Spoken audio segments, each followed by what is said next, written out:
This is the Detroit Sports Podcast Network.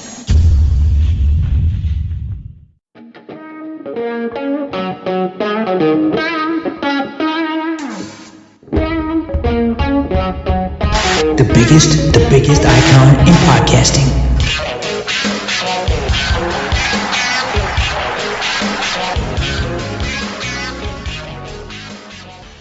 Welcome in, everybody, to this week's episode of the DocNJock Wrestling Podcast. I'm your host, Adam the Jock Strozinski, and on today's show, we've got the fallout from the Royal Rumble. Was it royal, or was it just a piece of rubble? We're going to talk about that. Of course, we're going to take a look at the biggest topics and trends in wrestling. AEW was a pretty good show. There's a lot going on there that we've got to delve into. Also, a returning Hall of Famer to WWE, and what happened to the boss's son. We got the lowdown on all of it on this week's episode. And doing it with me as always, he's the one, he's the only, he is the man because he beat the man. He is the Doc, John Macroon. What's up, cuz? Cuz, what's going on? Look, I'll say this. Watching the Rumble with you made it really 10 times better because we had the conversations flowing. We were talking angles. We were talking, did we like what we saw?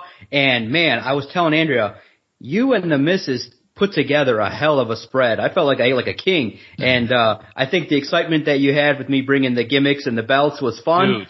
Dude, much fun. It made it fun, and I think that's the best way to do it as adults watching wrestling, because I feel like I would be much more harsh on my review had I not watched it with you guys. I thought I had a great time. It made it fun. We got to talk about the results live in person. It was real interesting because afterwards, when people started to break it down, the biggest word that people said was predictable. Yeah. And you got it 100% right. And so when to look at it, I think when there's so much attention paid to the WWE, when you know that, the writers have to know this. The producers, those in charge, a Shane McMahon has to know what's going on around the internet. When someone can call it perfectly and it goes down like that, that should not be happening. But for me, I thought the Rumble was a B-plus show because of the spectacle, because of what we got. The wrestling I thought was great. Now, within the framework of that, I think you can say it's disappointing because a show like that should be an A-plus because it's the biggest show, one of the big four. You're setting up a lot of angles for WrestleMania. I mean, what does it mean when one of your signs catches on fire in the arena? That might be a sign of what the hell was going on. I looked at it like this. I thought it could be better, but I enjoyed it being that the entire picture of watching it with you, being excited to watch it, and having the energy of being in a great environment. So I thought it was fun all the way around. Yeah, I mean, I thought as we were kind of coming out of the show, we talked about it. We're like, what'd you guys think of the show? And everybody just kind of kicked around their own ideas, and everybody thought it was a pretty good show. But you're right. I'll do you one better. I think the Royal Rumble is one of the big two. It's Royal Rumble and it's WrestleMania. And for me, I think I enjoy the Royal Rumble more than I enjoy WrestleMania. Yeah. And that being said, the best part about the Royal Rumble is that it's not predictable. You don't know who's coming through that curtain. You know, and now that we have the Women's Royal Rumble, it adds more intrigue and it gets you a little bit more invested because you're like, all right, who's coming out for the ladies? And this year it was so blah when it came to the entrance, when it came to the people entering the Royal Rumble. And the thing is, you kick the show off with what is probably one of the best matches of the night. It was a match that I think everybody was looking forward to. And the way it ended was just a total clunker. And I guess this is kind of where we can just start our review of the Royal Rumble. Seth Rollins ends up winning via DQ over Roman Reigns. And this match, it started fantastically. It started awesomely. Roman Reigns comes to the ring first. Seth Rollins comes through the crowd wearing his tactical gear from when he was part of the Shield. And it was just a complete mindfuck for Roman Reigns. And it was great. It was awesome. This match, from the moment the bell rang, had you buying in and you were invested in this. And like, legitimately, you thought Seth Rollins was going to possibly win this whole damn thing. Like, you didn't know which way this could go, which makes it a fantastic match. In the end, Roman Reigns gets him in a guillotine, and Seth Rollins is able to get to the rope, grabs the rope, and Roman won't let go and wins via DQ. Now, I think the best part of this match, you tell me if I'm right or wrong, was not just Seth coming through the ring in the tactical gear, But it was Roman Reigns then taking the chair to Seth Rollins' back and beating him like Seth Rollins beat him. It was almost like paying homage in a role reversal. But all that being said, it's nothing new. The things that we got most excited about were the nostalgic aspects of this match. And I think that is what degrades it and makes it a little bit lower than it probably should be. Yeah, that's not the finish you want to have in any scenario. I think that everybody that paid attention to it said, man, you guys ruined an ending. You ruined a great start to the Rumble by having an ending that sucked. It was a great match, a lot of great storytelling, a lot of great psychology, but in the end, that's not how you finish that match. It was poorly ended, and it kicked off the show because you don't want the crowd groaning to start a match, to start a pay-per-view, especially when everybody was so hyped, so excited for it. To have that ending, I thought was disappointing at best, and you could have just had, really simply, if you wanted to go that route, you just have Roman Reigns choke him out. No loss, just a situation in which Roman just goes crazy. But to have a DQ in that fashion, I thought kicked it off in a bad way. But hey, Seth gets the W. Yeah, for sure. It was just weird to kind of see it play out that way, and it felt hollow. Now the crowd got back up when Ronda Rousey entered at number 30. This was the worst kept secret of the weekend. I thought the Women's Royal Rumble was pretty good. There were a lot of botched spots because some of these women like Alicia Fox definitely don't deserve to be in this match. But I thought the Women's Royal Rumble, because of who entered it, made it a little bit more fun, made it a little bit more light, and made it a little bit more entertaining. You even had a spot where Molly Holly was coming out in her superhero character. I think I got that right. Give me some time. I'm working through it. And you had Nikki ASH attack her because there can be only one superhero, which I thought was fantastic. Like, you had a crowd favorite who got attacked by a heel, and that makes sense. But Rousey enters at 30. Final two come down to Rousey and Charlotte, which I don't understand why Charlotte Flair was even in there. Made no sense to, I think, anybody. And Rousey ends up winning. She looked super disinterested. Didn't really look like she wanted to be there, but she was there. What did you think about the Ladies Royal Rumble? Yeah, it's always great to see Lita, Michelle McCool, Kelly.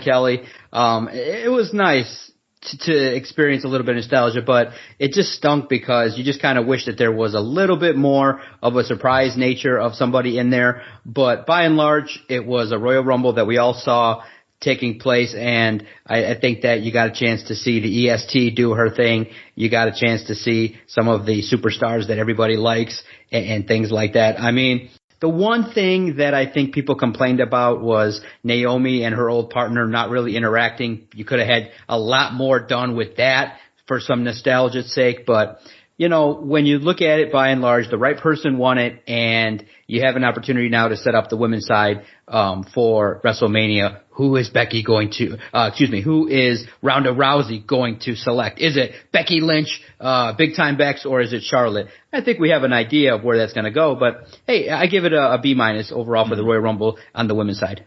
Now, Becky Lynch ends up pinning Doudrop in a match that really nobody cared about. Right. Look, at some point they have to do something different with Becky Lynch because she's a heel that everybody wants to cheer. And it doesn't work when you have a heel-heel match, and that's what we had here. It just didn't work. It was a clunker of a match. Becky did her best. Doudrop did a pretty decent job. It wasn't a good match. It kind of sucked all the air out of the arena after coming off of that big high of seeing Ronda Rousey. Now, Brock Lesnar and Bobby Lashley had a very interesting match. So much so that I think there's a lot of different opinions on this. Now, Bobby Lashley ends up pinning Brock Lesnar with some help from Roman Reigns and Paul Heyman, as some of us expected. Now, the thing that I found most interesting about this match was Bobby Lashley got tossed around the ring in this match. In the end, doesn't really look really strong. There was a point where Brock Lesnar hits an F5, and Bobby Lashley's out for 10 seconds. Now, the ref gets bumped in this, and Bobby Lashley is still down for 10 seconds. At this point, this is when Roman Reigns comes in, asks for the belt for Paul Heyman. Paul Heyman gives the belt to Roman Reigns, and then he clunks Brock Lesnar over the head, only for the ref to wake up and Bobby Lashley to roll over and then pin him. Now, a couple of things that we didn't talk about while we were watching this live, and a couple of things that we didn't really acknowledge took place. Roman hits Brock, and before the pin, he looks at the belt and he just discards it, just throws it off to the side like it's a piece of trash. I find it really interesting the way WWE has positioned that WWE Championship belt. It is almost a secondary belt to the Universal Championship. To me, it's really strange. Now that I bring this up, I just want you going forward to kind of watch how that belt is utilized. On top of that, Bobby Lashley has been made to look like a really weak champion compared to Brock Lesnar. You can go to Monday night when Brock Lesnar entered the ring. Brock Lesnar cut off more than half of that ring. Brock Lesnar took up, I would say, 3/4 of that ring, while Bobby Lashley was basically pinned into a corner. It's really weird how the interaction works with Bobby Lashley and Brock Lesnar. Bobby Lashley and anybody else looks pretty strong. Bobby Lashley compared to Brock Lesnar looks incredibly weak, and it's really, really strange to me. What did you think about this match? How do you think it played out? And what do you think about my observation of that Universal title just kind of being a secondary below the Universal Championship, that WWE Championship basically coming in behind that Universal Championship? See, I don't know if it's intentional, but it does seem that way with the champions, right? Roman Reigns has been the Universal Champion for well over 450 days. So you look at it and you say, well, that run has been pretty sweet. And then you look at it on Raw, you know, not to knock anybody, but Big E kind of does not signify world-class champion. It signifies, okay, maybe this is a crowd favorite kind of thing. But now Brock Lesnar has it, and it could be used as a talking point, the value of the championship. But I see your keen observation there with how the belt is used, and maybe it's a subconscious thing or something that was done to kind of set up this potential feud based on what happened in the men's Royal Rumble. Now, I loved it. I loved the swerve because I didn't at the time, because it just happened. I didn't think that Paul Heyman would switch so fast, and it was used beautifully. It was, for me, it was a genuine surprise, and a surprise I liked because it sets up the opportunity now for Brock Lesnar to get revenge. He has motivation. He screwed him at the ultimate level, and it was really a swerve for me that I wasn't thinking. You know, when you think about it, you think, okay, Brock got his guy back. It's been a minute. Obviously, Roman Reigns had done some things physically with Brock, with Paul Heyman. So you thought that relationship was done. And you really said, well, Roman doesn't really need Paul Heyman. So to have that happen was quality in my mind. But yeah, absolutely. The big thing that everyone's talking about is Bobby Lashley has not been made to look like a big time champion. And I know at all. And I know you have to elevate Brock Lesnar, but at the same time, you don't want to do it at the expense of a character like Bobby Lashley, who is a legit badass. So I thought it was great. Absolutely. I think the thing that everybody wanted was, okay, let Bobby Lashley have some offense, a little bit more than he got in that match.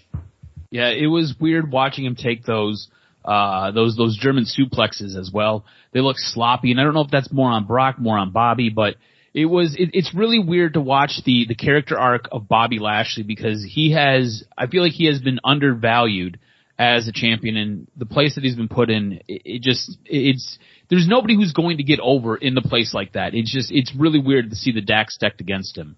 Now, the Grit couple, Edge and Beth Phoenix, beat the It couple, Miz and Maurice. I think all of us were enraptured by how Maurice looked in her outfit. I think everybody gives it 2 thumbs up. And now that brings us to our main event. And man, there's a ton of drama that has come out of this main event. Ooh, wow. Brock Lesnar ends up entering at 30 and he wins the whole damn thing. So I mean, there's your headline, but I think the other headline that kind of comes out of this is, what the fuck? Kinda, yeah. There was no big superstar. There was no big entrance. There was nobody from NXT. It was like a who's who of who doesn't want to be in this that entered it, and it sucked.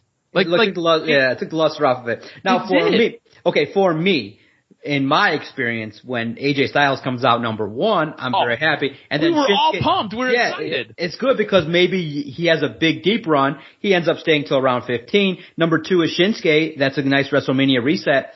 But then on there, 3, 4, 5, when your big surprises are Shane McMahon and Bad Bunny, which you've seen before, you're like, oh no. Let me say this about Bad Bunny. He's doing his thing.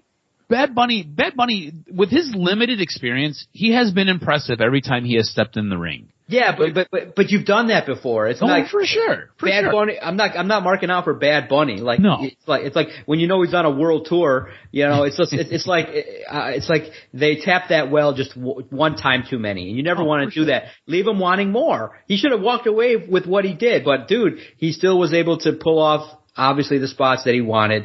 You know, yeah, I think absolutely. And when you hear about what happened afterwards, I think the first thing that was surprising was I sent you a report that said the wrestlers were just demoralized because things were changed 40 times. And I'm like, wow, that's not the thing you want to have happen with the Royal Rumble. And if the reports are true that Shane McMahon wanted to really overtake it and put himself in a position to be way more important than he is, I think that the return of Shane McMahon is nice, but at number 4. And then get eliminated early, like not to be late. The late is for the excitement for the big time wrestlers. Brock Lesnar, like I said, was predictable. You understood what was going on based on the way the card had shaken out. I was hoping something different was going to happen, you know. But yeah, you could have had, even if you just wanted to bring somebody from NXT, nobody from NXT, a Tommaso Ciampa, you know, Rick Steiner's kid, the champion. I mean, come on. So absolutely, and I think the individuals involved took a lot of heat, and you're going to explain it later. Yeah, it was really weird the way things were kind of set up, and you're right. Rumors are floating about, and we'll talk more about Shane as we get towards the end of this podcast, but it sounds like Shane McMahon, who was the producer in charge of this, booked the thing around himself to win it. And it really rubbed a lot of people wrong. Now, originally, the plan was for Matt Riddle to win it. That would have been sweet. I think everyone I said that to was like, really? That would have been cool. It would have been cool, right? It would have been something different, would have been interesting. And I think it would have gave you an option to go with the Raw Championship, you know, because I don't see him taking on Roman Reigns. I don't see him doing battle with Roman Reigns. Like, that's Brock's spot. But Matt Riddle winning it, now it kind of opens things up a little bit, and you can have this nice back and forth with Bobby Lashley. Again, MMA fighter. Matt Riddle, he was an MMA fighter. Like, you've got things here that you can pull and build a story around. I think it would have been interesting. Instead, Shane McMahon, as the producer, we're going to talk more about it. There's a lot to unpack there. All that being said, I ended up calling the card damn near 100% correct. I get 3 points. You get 1 point. We each got Ronda Rousey, so we get our points there. I got Brock Lesnar as well as winning the overall card. So 3-1 in calling the card. I jump out to a very early lead after our first contest. Now, I do want to get into some stuff with WWE. After the Royal Rumble, we are now building towards the Elimination Chamber. This is the pay-per-view that is going to be between the Royal Rumble and WrestleMania. Did WWE do a good job of getting you excited for the Elimination Chamber? Because some of these superstars who are going to be in this match, it makes you almost want to tune into this. And this is normally an event that I myself remove myself from. I don't usually watch this event. I follow along online and I get the updates and I'll usually get messages from you. I don't normally watch this, but I think they did a really good job building this event so far, and it's got me interested. With one caveat. The superstar Brock Lesnar being in it, I don't want it to be him being in there and then just suplexing everybody. You got Austin Theory, you got AJ Styles, you got the likes of some guys need to come out being built up from this match. Yes, exactly. I don't want it to be. I hope that Brock is last, where we have a lot of opportunities to rekindle some feuds and rekindle a lot of positive things. But I believe Riddle's in it too, right? Yep. Yeah, Riddle's in it. I love the card. I love the participants. I love the way they did it through matches on Monday night. I love the surprise because I would have thought that Kevin Owens would have been in it. Mm-hmm. I would have thought that AJ Styles might not have been in it. So that's good. I think that they put the right pieces to contend for the opportunity. But it just stinks because right now I'm just sitting here as my brain goes and says, I am almost 99% certain it's going to be Brock Lesnar. Yeah, I'm in the same boat as you. I think it's 99% it's going to be Brock Lesnar. What did you think about guys like Seth Rollins? And yes. I think we all understood why Brock Lesnar got a pass, but Seth Rollins getting a pass didn't make a whole lot of sense. I did like the interaction him and Kevin Owens had, but it didn't make a whole lot of sense to me to give Seth Rollins that free pass and not explain why. They would have explained like, oh, you got screwed at Royal Rumble.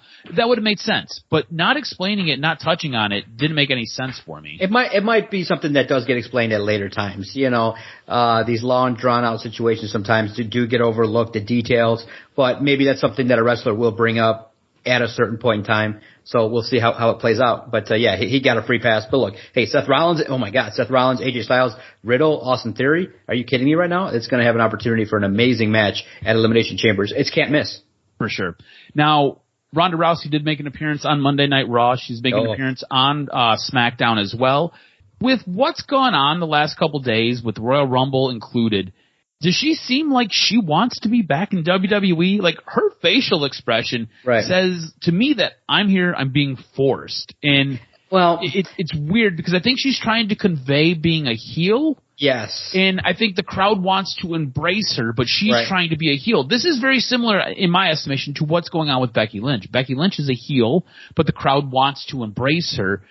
And you end up having this collision of what the crowd wants and what they're trying to give you, and it just doesn't work.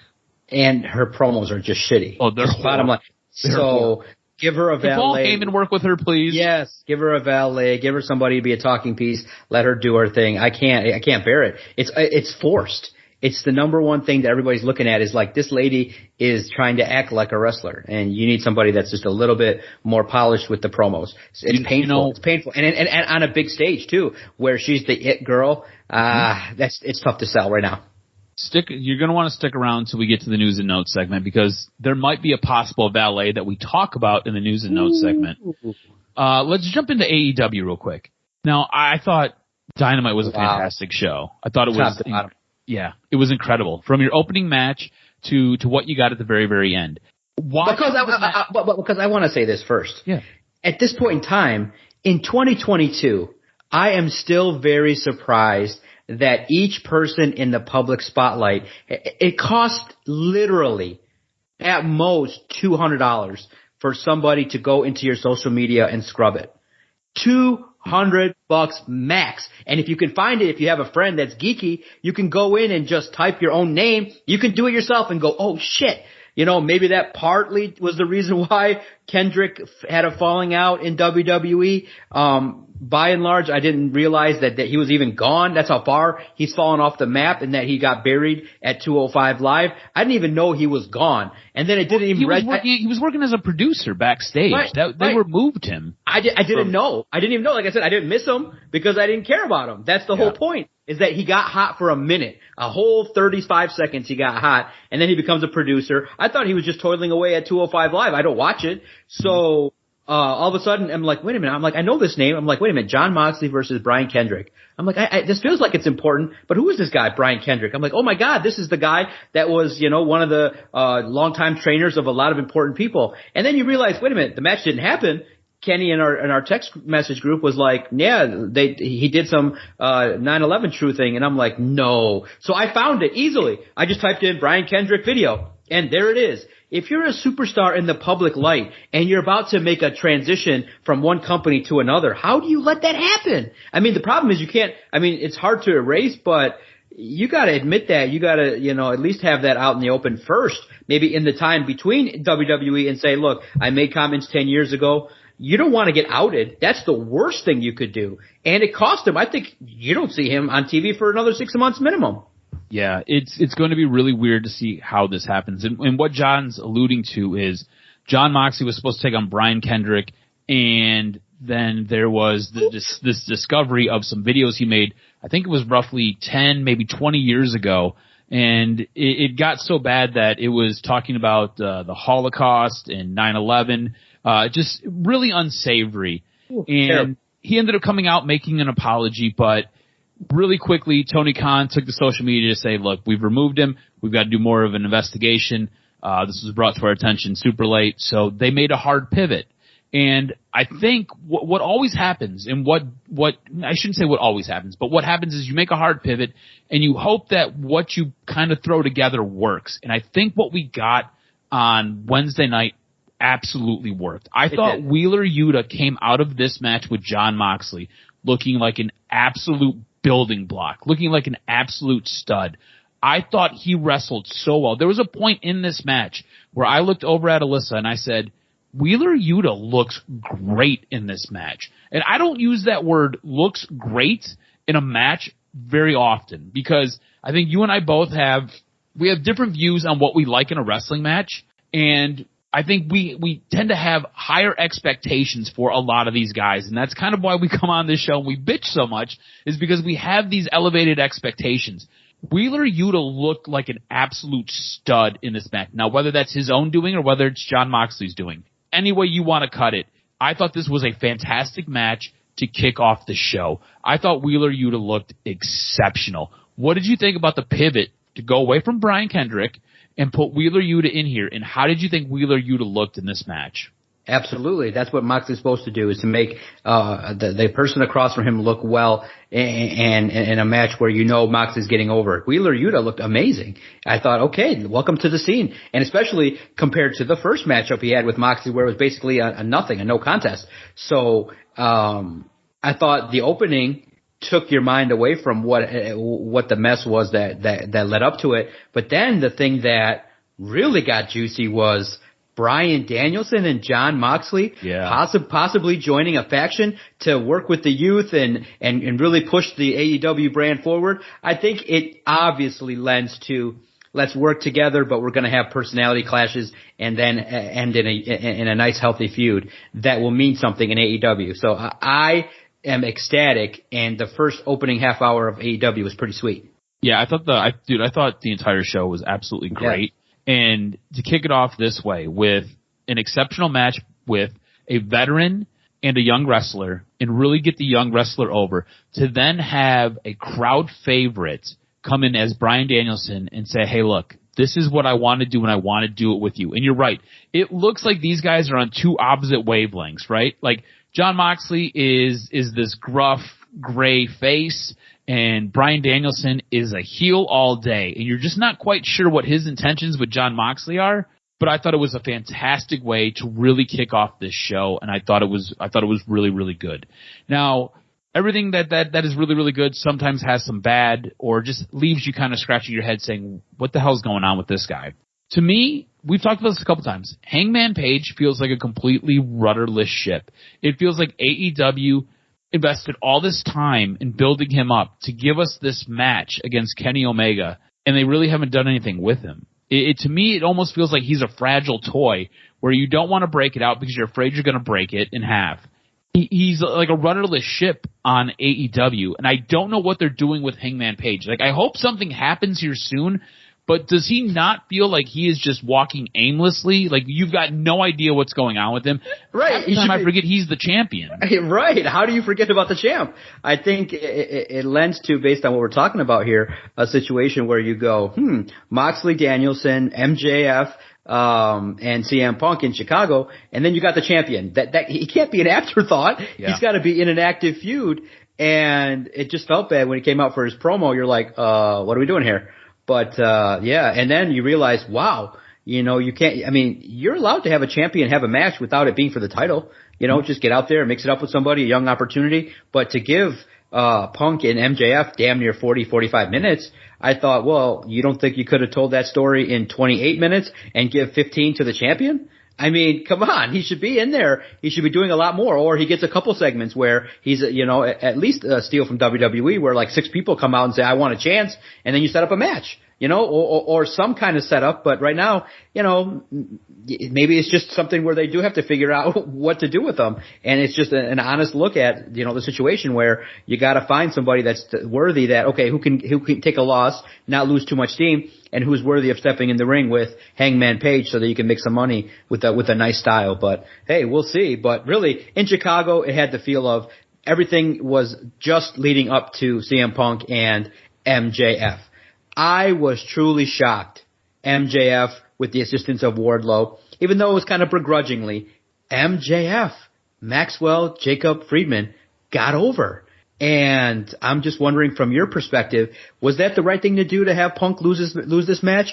I think it does when you really look at it and take a larger, higher angle view of it. I think it's a great decision because you have an opportunity for a extended feud and then a revenge situation for Punk later on, and you just end it at 1-1.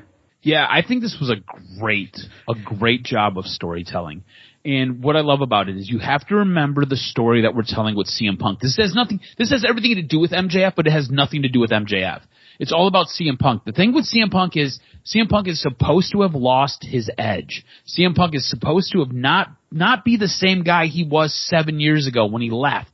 And this is all about Punk recapturing and finding that edge again. Him losing in Chicago, in his hometown, is absolutely great. It's fantastic. CM Punk was not good enough to beat MJF on his home turf. So what does that mean? Like we're gonna have this come back around. We're gonna do this again. But CM Punk hasn't been able to beat MJF, not even at home. And I think that's a great story. On top of that, he lost twice in that match. Yeah, MJF cheated both times, but he lost twice in that match. He got choked out, and then they restarted the match, and then he got hit with a diamond ring, and he lost via pinfall. I think this is great storytelling. The one thing that I do not like about it, the one thing I did not like about it, was Wardlow. I thought the whole thing with Wardlow was really interesting because we've been building to Wardlow and MJF splitting and breaking off and going their own separate ways. And they did a really great job of shooting this and filming this. The initial look that you got is Wardlow steps in between CM Punk and MJF. And you kind of see them kind of having a little, like, stare down, a little talk to. Wardlow ends up stepping off to the side. CM Punk gets back in the ring. And you just kind of hit play and you go. Now, after the match, they end up showing you a camera angle that is totally different, and it's zoomed out. And you see Wardlow slip MJF the diamond ring. I liked it better where there was intrigue here, where you didn't know Wardlow was the one who slipped him the ring. Because the way he acted and the way he was on the outside of the ring, it was building more to them breaking up, and it was leading more to this descent between the two. You see him give this ring and hand this ring off. You're like, oh, okay, they're kind of back on the same page. I really liked having this intrigue, having this 3-part story, right? Where you've got MJF and you've got CM Punk and you've got what they've got going on. And then you've got MJF trying to keep the Pinnacle together, and you've got Wardlow and MJF's own little pile of mess going on the side. And does Wardlow actually help out MJF this time? And it turns out he does, and I liked it where it was kind of left more ambiguous, more out in the open. I thought that was a much better story that we were telling. But overall, I thought AEW was fantastic from top to bottom, and I love the storytelling of CM Punk not being good enough and suffering his first loss, yet losing in Chicago, which I think is great as well. Thought it was wonderful. Thought it was a really good show. We've reached a point in the podcast where Adam hits us with this week's professional wrestling news and notes. What happened? A lot to get to. A returning Hall of Famer. I can't wait to get into it. What made your list? Hit me with this week's professional wrestling news and notes. So it's kind of a short news and notes, but some stuff to kind of take account of. WWE Hall of Famer is coming back, and this is the person who could possibly be Ronda Rousey's mouthpiece. Kurt Angle is set to come back to WWE programming in the very, very near future. We don't have a date, but just referenced in the very near future. Angle revealed this on his podcast, The Kurt Angle Show, that WWE reached out to him recently about playing a role on television. He said, they want me to be involved in the show for the next month or so. I'm really excited about it, so we'll see what's in store for me, Angle said. Angle was backstage during the Rumble on Saturday night in St. Louis. He was not used on that show. However, he could be working with Ronda Rousey, or maybe he does something with Chad Gable. It'll be really interesting to kind of see what they do with him. We've already talked about Brian Kendricks and how he's no longer under contract with WWE. He was working as a producer with NXT, in WWE, as well as the 205 Live. He quickly signed that contract and was supposed to take on Jon Moxley. He was pulled very early on Wednesday because of those comments that were uncovered from years and years ago. It's going to be interesting to see what happens. I think, Doc, you might be correct here when you say it might be 6 months that he's forced to sit out before he's brought back onto television. So we'll see what happens. Now, delving into the Shane McMahon saga. Shane McMahon is no longer with WWE. It sounds like Vince had to fire his own son after that mess with the Royal Rumble. It's being reported that during creative meetings, the creative staff was told that there will be no more creative angles for Shane, and that creative needs to put their efforts into other stories. Now, the day of the Royal Rumble, Shane was backstage arguing with other producers. He verbally, in front of everybody, degraded Jamie Noble, who is a big-time producer with WWE, and it all centered around him putting himself over in the Royal Rumble. He wanted to make sure. He wanted himself to win that match. And then he wanted to be one of the final four, which he was. And it was all about him working his way to the top and eliminating other people. He wanted it to be him challenging Roman Reigns at WrestleMania, which makes no sense to anybody. So Shane O'Mac has been let go from WWE. At least that's what the reports are. So it'll be interesting to see what happens. But that's it for this week's wrestling news and notes, my man.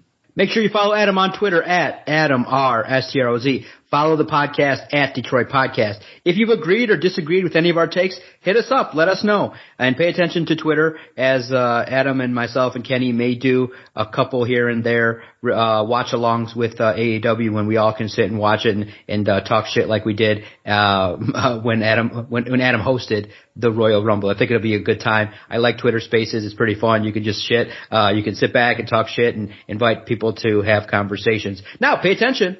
In that there's an anniversary of when WWE bought WCW that is a Wednesday, which could allow for one of the more shocking entrances if it would go down that way. We'll talk about it in future episodes. Would Shane McMahon step into an AEW ring? That would be something if he's really jaded and pissed to go to the competition on the day, on a Wednesday. We shall see, or at least AEW should take advantage and tease it. You know, say they have a Shane coming, and just create somebody if it's not Shane McMahon. But we'll see what happens. Thanks everybody for tuning in. Anywhere you listen to your favorite podcast, tune in and hit the Detroit Sports Podcast, and you can easily subscribe. Podcasting time is over. I look forward to catching up with everybody next time. Thanks, cuz.